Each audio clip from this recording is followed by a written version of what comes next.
wabarakatuh. Saya Siti Nur Ajija dari Prodi PGMI semester 6.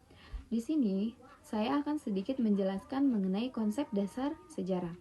Nah, sebelumnya kita harus mengetahui pengertian dari sejarah itu terlebih dahulu.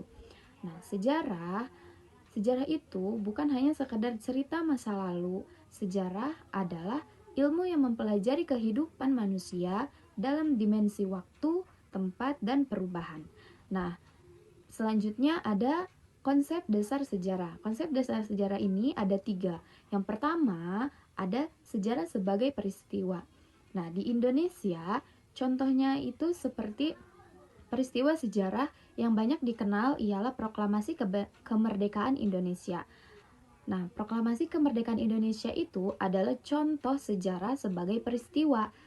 Nah, sejarah sebagai peristiwa yang mempunyai arti peristiwa dalam sejarah yang tidak akan terulang karena terkait oleh waktu yang telah lampau. Nah, yang kedua, ada sejarah sebagai kisah atau cerita.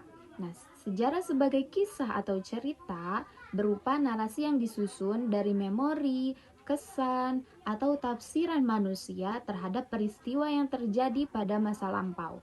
Nah, maka dari itu, sejarah sebagai kisah yang lebih banyak mengandung subjektivitas.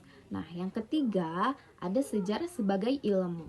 Nah, sejarah sebagai ilmu bisa diartikan sebagai disiplin ilmu tentang masa lalu. Nah, ia merupakan a body knowledge atau yang diperoleh melalui metode ilmiah sehingga menjadi fakta atau kebenaran. Nah, itulah sedikit penjelasan mengenai konsep dasar sejarah.